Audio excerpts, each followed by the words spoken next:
Well, there it is, that Shopify jingle that you've all come to know and love here on the show. Jim, before we finish with Backlash and move on to, again, I didn't watch Raw. I just can't. But Backlash, the show didn't end with the show, or the event didn't end with the end of the pay-per-view portion, which is never ending. It's just the content rolls right into the next thing. There was the post-show, and there was the media scrum, and I guess part of what happened in the main event continued to play out in a very interesting scene in the media scrum. Have you seen this? Well, yes, I didn't watch the entire scrummy scrum, but I did see the main event portion, I guess, of it.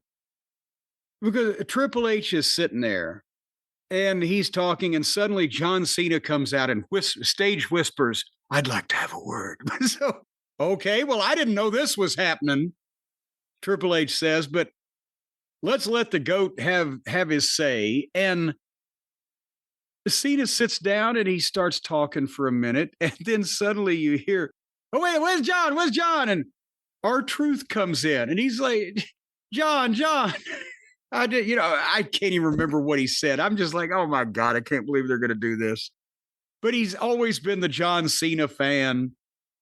And he didn't want to leave it like that, they had a miscommunication or whatever. And Cena picks him up and gives him the attitude adjustment through the desk that they're sitting at.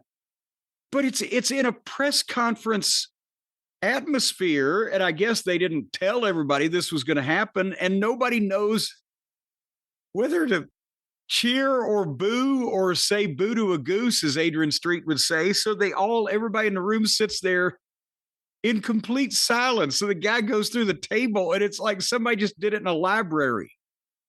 And Brian, help me describe, how odd is it when somebody It was awkward. Oh, it was awkward. Picks somebody up and throws them through a table and nobody makes a sound in the room? Well, I guess the first question is, do you think that they anticipated everyone being like, oh, do you think they anticipated like everyone jumping out of their seats? What do you think they thought was going to happen? I don't think they thought about it. I think that, it'll be cool if R-Truth comes out and Cena picks him up and gives him the AA through the desk, and I get they're building up a match again to give John a night off, a personal appearance in tights, but nobody knew what to do. So they just sat there, and people come running in to check on him as Cena walks off, and R-Truth is laying there, and it's just complete dead silence. It was just very odd.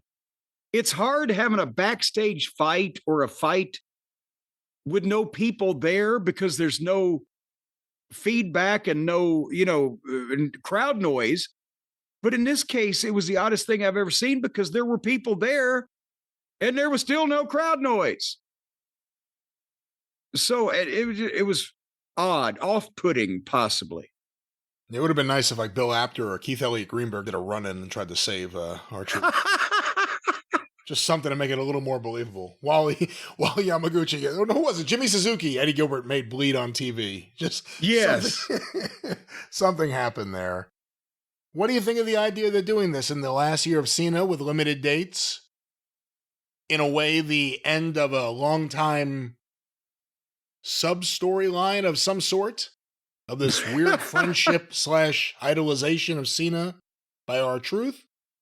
What do you think of them doing it? And we'll see where it is. Did they announce where it's going to be? Is it going to be Saturday night's main event?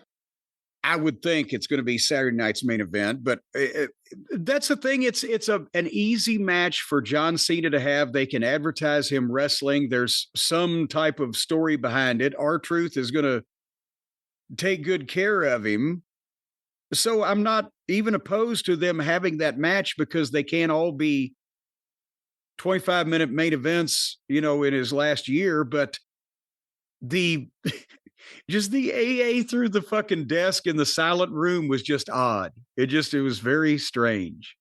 What do you think they were thinking too? Like all the media people, like, oh, okay, they're doing one of these things here. Well, but now what kind of media people? Was it all website people like it would be at one of Tony's AEW scrums, or was it legitimate reporters of some description? It didn't sound like the usual suspects to me. They had a few people ask Triple H some stuff that I saw on the pre-show, but no point did I go, oh, I recognize that name. None of them. I didn't know who they were. Well, a lot of unrecognizable names were there, and that's why they didn't know how to react. Well, there it is. That's the end of Saturday.